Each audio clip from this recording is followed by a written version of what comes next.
Welcome to the Kill Count, where we tally up the victims in all our favorite horror movies and show you how they were made. I'm James A. Janice, and today we're looking at As Above, So Below, released in 2014. As Above, So Below is a found footage film that came out during the subgenre's peak. After Paranormal Activity, it felt like every other 2010s horror movie was done in that style. As such, it was difficult for any one of them to stand out, but As Above managed to because of its setting. It takes place and was actually freaking filmed in the catacombs of Paris. If you're unaware, Paris has almost 200 miles of tunnels beneath the city that are filled with the bones of 6 million dead folk. It was But why? I feel like I paused it as soon as he was gonna explain why.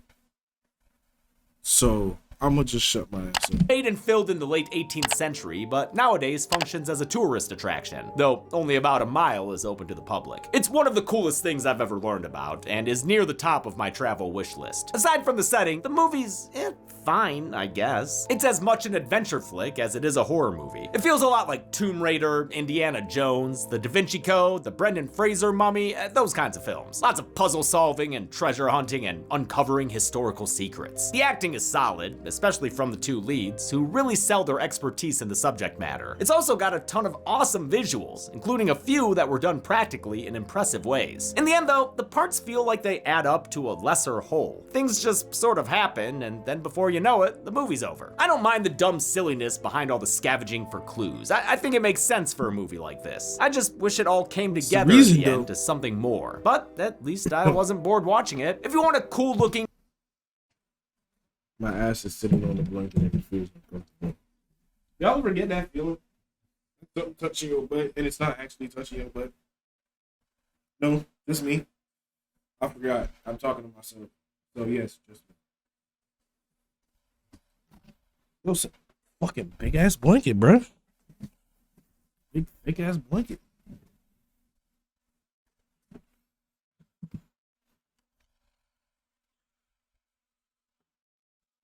I'm on him and drink any fatigue. Found footage horror version of Tomb Raider, you've got it right here. Just don't expect anything more than that, and you should have a fine enough time. How many explorers? Sorry, 1 second. Attention, Count 9 shoppers. Have you been struggling to find medical care? Are you only finding doctors with a 6-month wait list? Did you finally find a doctor? Did I get trapped into an ad? Yeah. The movie begins with footage shot by archaeology professor Scarlett Marlowe. She's a regular Indiana Jones, sneaking into Iran in the name of discovery. She's a real go-getter and risk-taker. If she's caught, the penalty is death. But they'd have to catch me first. A dude named Riza guides her to a cave system that's about to be demolished. You can tell by the scary alarm noises.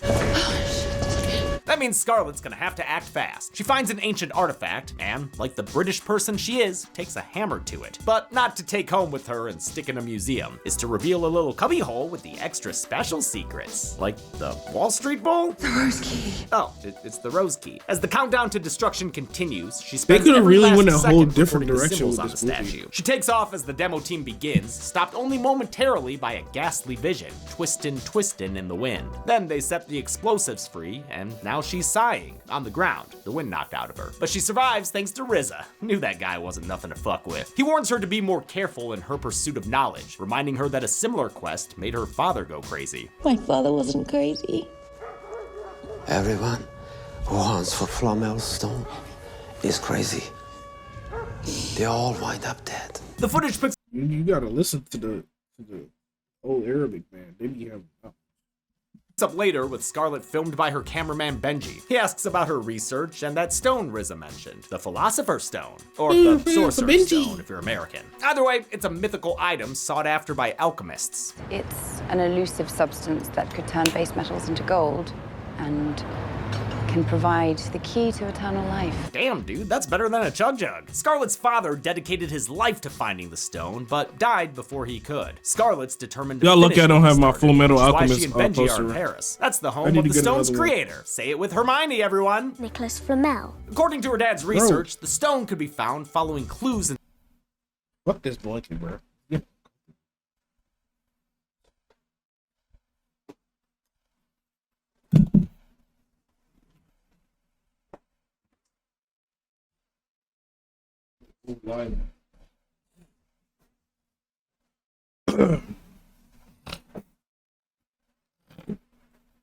Yeah, bro, I need something comfortable on me to relax. If I don't, then I feel like I'm in prison. We know what goes on in prison. Inscribed on Flamel's tombstone. She needed the rose key to translate the text into Aramaic, but that's not one of the 6 languages she knows. Luckily, I know a guy who does. Since Tom Hanks isn't available, Scarlett hits up her ex George for help Da Vinci decoding. He's the kind of guy who sneaks into churches to fix old clocks for fun, but looks like they caught him at a bad chime. Whatever it is, I want nothing to do with it. Damn, man, rough breakup? Did she mention to you the last time we were together, I literally wound up in a Turkish prison? Surely you can't be serious. Prison or not, George is still clearly crushing Yo, I'm comfortable as shit. on Scarlett. Hell, they might have even kissed again if the bells hadn't started chiming. Talk about a clock block. He agrees to help, so they head to the tombstone and he starts his translating. It doesn't seem very fruitful at first, Lime. Sword is lime. Sword is lime. aside from the lime of it all. But together, the puzzlers figure out there might be more written on the back of this very valuable ancient— Yo, hold up there! Easy, Tombstone Raiders! With some cleaning chemicals and a bit of fire. Scarlett reveals a hidden message. Haha, look at these two lovebirds. Solving riddles, doing science. Yeah, science! The movie does a great job showcasing Scarlett's skills and knowledge. And recklessness, which isn't great for the people helping her. You don't want to breathe this in. George translates the new inscription, and Scarlett surmises the stone is 370 feet below Flamel's tomb, halfway between his burial and the mythic gates of hell. In most places, getting that far underground would be impossible, but they're in Paris, You tell a baby! nigga he There's a gotta whole go to system of hell, he not catacombs going. beneath their feet. The tunnels don't run under Flamel's burial site, but historic street collapses indicate Unless there may pussy's be a hidden involved. chamber. Now they just need to get there, or rather, Scarlett does. George has boundaries. I don't go underground. Scarlett and Benji go on a tour of the Bone Zone to see what they're working with. Oh man, I want to visit this place so bad, which may be surprising. It's basically Bastard Skelly HQ. They find out the public tunnels don't go where they need to. We need to find a way into the off-limits area of the catacombs. Well, good thing this random French dude gives them a tip. He says to go to a nightclub and ask for a guy named Papillon. Hey, thanks, man. Oh, okay, he gone. The trio heads to the club where Benji spots a real looker, as in she won't stop looking at him. Some real VHS vibes from this chick, especially Right. when he sees her continuing to stare through the window. Amidst the Eurotrash euphoria, they Weirdo. find Papillon, who's skeptical of their request. Now, sorry, do I look like a tour guide to you? Do I look like a tourist? They tell him the sitch and promise him half the treasure they may find. That gets him to agree, and he assembles his team, a pair of obvious red shirts. I mean, they're so clearly here to pad the numbers. The guy's name is Zed, for Christ's sake. Insert Bruce Willis quote here. The chick's name is Susie, which gives us a Susie and the Banshees reference. Susie the Banshee. Yeah, this guy knows. Susie warns George this is a dangerous mission. If you run out of batteries with no flashlight, you will die. Not exactly a happy house down there. They head towards the tunnels while George— Bro, I can't even talk. The only I ain't no talk because my throat hurts. very unconvincingly keeps saying he's not going to go with them. I'm not coming with you guys. I told you a bunch of times. Okay.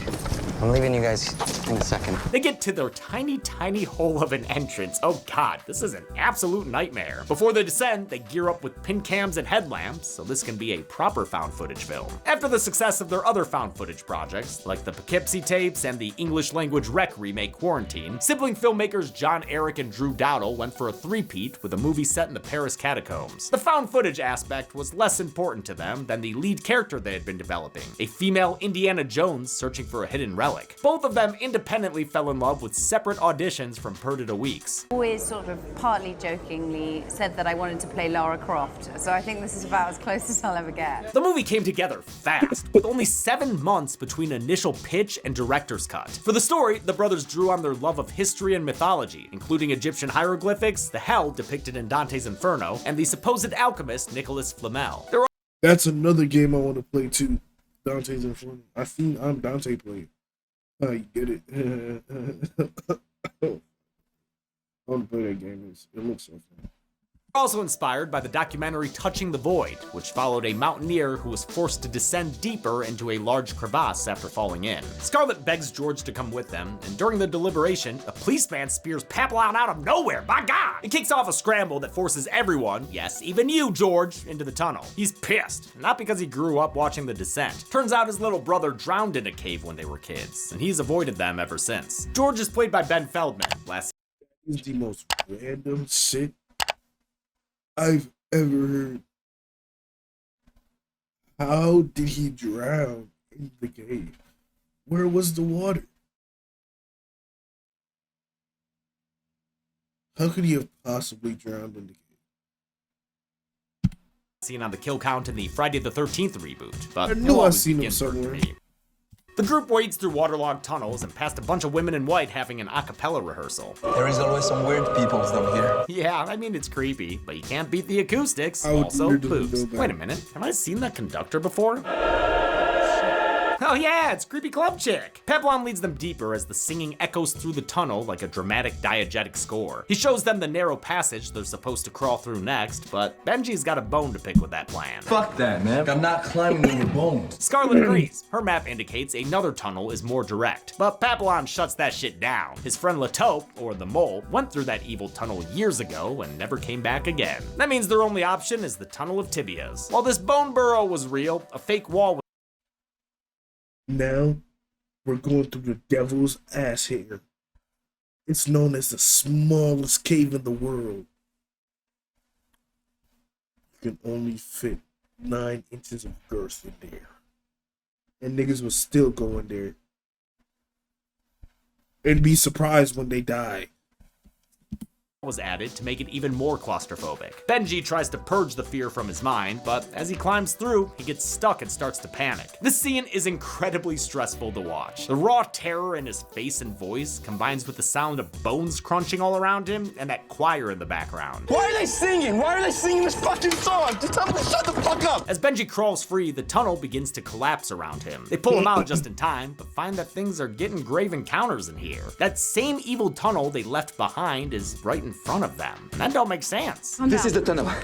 There is no turns. The only thing to do is keep moving forward. They find Papillon's graffiti tag, even though he claims he's never been in this part of the cave before. Then why is your pap smeared all over the wall, brah? They keep that's going funny. and find more weird shit, like a piano. How the hell did they get a piano down there? Very carefully, I imagine. It looks just like the one George used to play with his brother when they were kids. And in fact, it's the same piano, down to the same broken A4 key. They better leave before anything weirder happens, like finding a ringing phone. Yeah, right there. Wait, Scarlet, you really gonna answer that? Would you talk to me, Scarlet? Before she can tell him to remove her from his list, a random dude shows up. PCP. He's high off PCP. Seen them eyes before. God. Faster than you can say Hell Ratma. But it's no rat man, it's a mole man, Lataupe, who's apparently just been living down here for years without any light or soap. At least he's got those adventure goggles, looking like crazy old Maurice. Lataupe says to follow him if they want to get out, sounding like Quaith's prophecy. The only way out is down. To go up, they must go down. And down they go, into a really deep hole. On the way down, Benji slips and has another near-death experience. I'm not Poor dude following can't no- catch a break. Caught himself though, just fucked up his hands on the rope while doing so. Originally, the brothers Dowdle planned to film on a set, but discovered it'd be cheaper to use the real deal. As Above, So Below is the first feature film to get permission to shoot in the catacombs. They made use of both the public and off-limits areas. A safety inspection ensured that the tunnels were sturdy and full of breathable air, but the process was still difficult and potentially dangerous. There's no electricity down there. There's no restrooms down there. There's no, Was cell that weapon on phones ass with and pebbles? walkie-talkies don't work.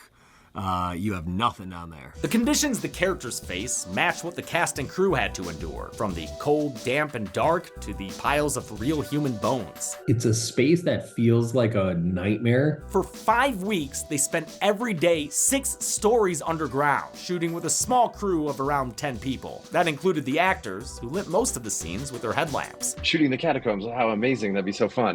That is true for a day or two, and then, on day 15 and on day 25, it's a very grueling place to shoot day after day. They had to run around tight tunnels with ceilings so low, the crew wore helmets to avoid head injuries. We'd be watching a monitor running through these spaces, and you just take the hits in your arm instead of your face. The filmmakers managed to keep their cast in good spirits though, and the conditions give the movie a rough around the edges feel, reminiscent of the Blair Witch Project. While passing through I can't really say nothing. My throat feel like I just swallowed sandpaper, bro.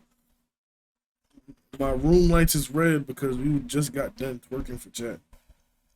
He was doing it for a Make-A-Wish kid. He said he wanted to see something before he left. I don't know what that means, so I just did it. What's up?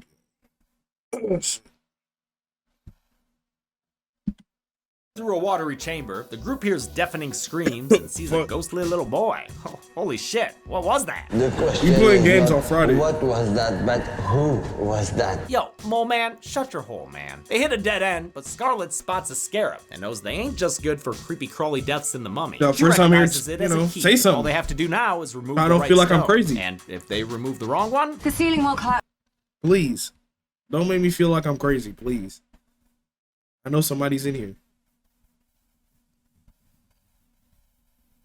Please. Thank you. Collapse on you and kill you. no press. Scarlet's dedication to her Lara craft helps her and George pick the right stone and unlock the hidden door. Now it's time to raid that tomb! Inside they find a body, and I've gotta say, guy looks great for having died 700 years ago. Doesn't look a day over 500. Drop the skincare routine, my man! They still haven't found the stone, but Scarlet has an idea. She tells everyone to switch off their headlamps and be in the dark with this suspiciously well-preserved corpse. It'll be fine. In the darkness, they see light coming up from beneath a pool of water. Scarlet, lacking any kind of self-preservation, hops in the pool and swims to follow. Y'all don't hear about that cave? Now I see why. Never mind. That cave water, don't that be like having hella bacteria in there and all that disease and shit because it's stagnant water? Bro, and she just jumped in there without care. There has to be like hepatitis B in that water or something. Oh, my speaker. Bro, there has to be like Hep B, C, syphilis, gonorrhea, goddamn, can't, like shit. Tapeworm even.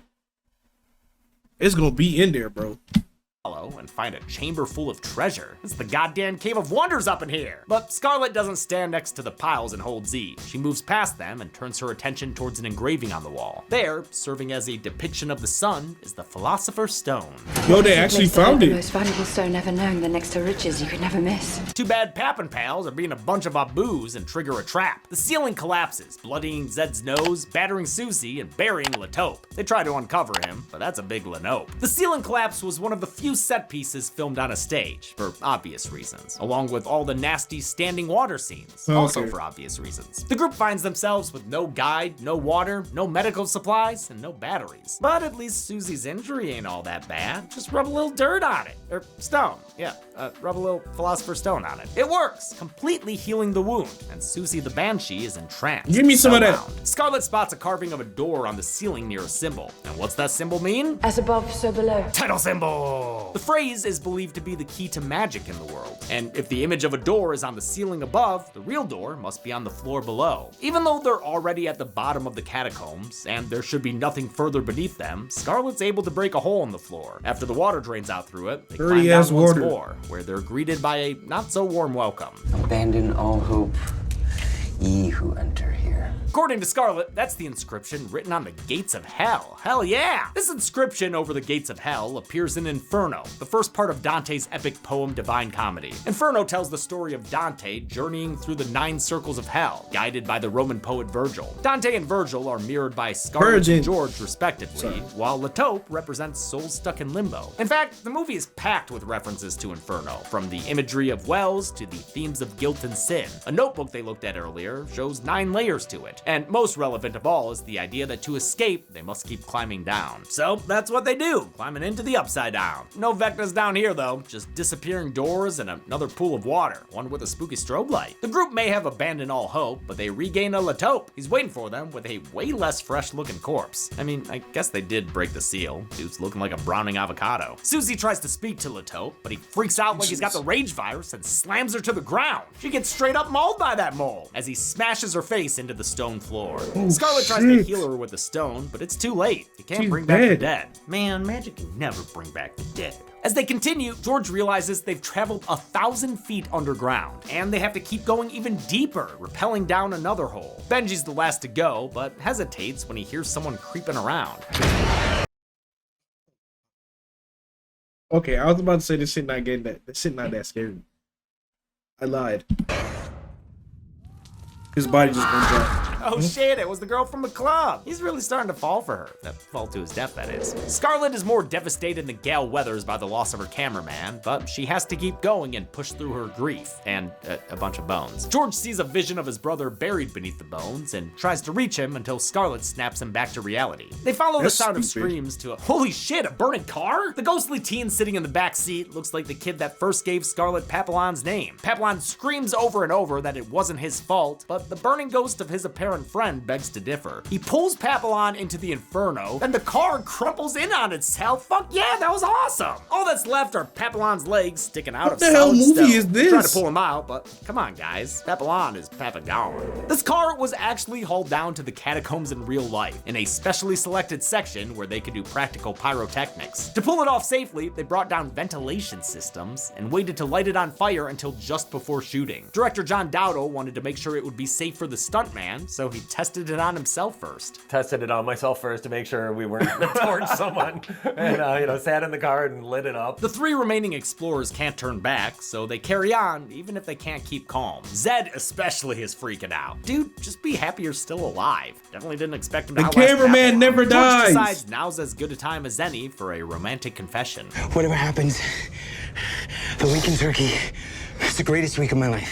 Wait, the week before prison or the week in prison? But hey, a Turkish jail is probably better than this hall of horrors featuring stone-faced walls and this roby motherfucker. When they try to hide from the shadowy figure, the faces come out of the walls and turn into screeching monsters. One of them takes a chunk out of George's neck, and when Scarlett tries to fix it with the stone, it doesn't work. Yo, what the hell, Flamel? This thing only works like a third of the time? Scarlett remembers the instructions to find the stone mentions something about rectification. She realizes she swiped the wrong rock and decides to go all the way back to get the right one and save George? Wait, are you serious? Dude, that's like so far back. But like someone insane playing a video backtracking. game with crappy level design, Scarlett doubles back and runs the whole hellish obstacle course in reverse. At least it gives us this moment when she punches a demon in the face. Get out of my way. She finds the chamber that was full of water, now a river of blood and grabby hands. I don't know why it's like this, but it looks cool and scary, which I could basically say about the entire movie. They give Scarlett a makeover befitting her name and leave her looking like Mia at the end of Evil Dead, or like Sarah at the end of The Descent. Yeah, that's probably more apt. The blood in the scene was actually thick raspberry syrup, and while shooting it, Perdita Weeks had to be coated with KY jelly to keep the syrup from dyeing her skin pink. So I was also covered in lube. She smelled fantastic. She finds other demonic decor changes as well. There are mouths poking through the stone, and even a jump scare with her own face. It's positively penny dreadful, but Scarlett manages to return the stone. There, I'll bet her now. Except, where's the real stone? There's nothing else here, besides a dirty little mirror where she can see her dirty little face. A revelation hits her, and she repeats the words, as above, so below. Scarlett runs back to save George, but on the way is stopped by a ghostly vision of her dead dad. She blames herself for not picking up the phone when he called her the night he died, thus that catacomb collect call from earlier. She gives her phantom father a hug and apologizes for not being there for him, after which he vanishes. Oh, snap! She's been rectified, motherfuckers! She's fessed up to the action she felt most ashamed of. That means she now has the power of the Philosopher's Stone. Turns out it's been inside her the whole time. The power. What kind of animation is that? I don't want to pass that. She gets to George and brings him back from the edge of death with true love's kiss. Aw, that's nice. But no time to keep romancing the stone. They've got to get the hell out of hell. The trio reaches one last hole, and it's like your mom's. It's way too deep. Oh! They'll have to take a leap of faith. But before they do, George and Zed need to do what Scarlett did and rectify by admitting what they feel guilty about. It's Silent Hill rules, but also Inferno rules. Dante wrote in the poem that the only way to escape the torment of hell is to confess your sins and atone for them. George admits he feels responsible for his brother's death because he got lost while trying to find help. Oh man, you were just a kid. You shouldn't feel guilty about that. Your brother's stupid too. I have a child I've never seen. I know it's mine, but I deny it. Okay, yeah, see George? That's culpable. We can piece together that Papillon was responsible for a car crash that killed his friend and left his hands burned. We saw them earlier when they were still above ground. I thought that was Benji syphilis. may have been lustful or something, seeing as how that one chick kept making eyes at him. Oh, and Susie? I don't know. Maybe she didn't pay a parking meter or something? With their sins confessed, they jump down, and at the bottom of the pit, they find a manhole. George and Scarlett try to pull the cover up, but it won't budge. They have to push it down and out of the way. When they do, they see the night sky below them, or above them? You know what I mean. They climb down, then up onto the streets of Paris. The shell-shocked survivors share a group hug, and Zedbeat Dad leaves to, like, hopefully call that kid he abandoned. Yeah, man, I really can't believe that dude made it out alive. The movie ends with the cameraman never dies, bro. Camera talk with Benji, where she said she wasn't trying to find the stone for financial gain. So you simply want the truth. Exactly. Yeah, I want the truth. Whether she likes it or not, she definitely found some truth. Oh, people down there. survive. How many Okay, I must have been adventurers watching met a their different doom movie. down in this ancient tomb. Yeah, I must have been watching a whole different movie. I actually don't know. How could I possibly find out? A clue. I think there's something on the back of this.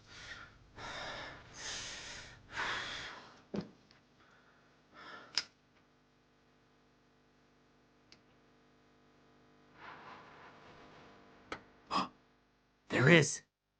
To find out just how many died, open the gates and look inside. Walk through the dark where evil slumbers. Let's find out. Get to the numbers. No, how much money did they move up? Only 3 people died in As Above, So Below, with the victims consisting of 2 men and 1 woman, giving us this mostly sacre bleu pie chart.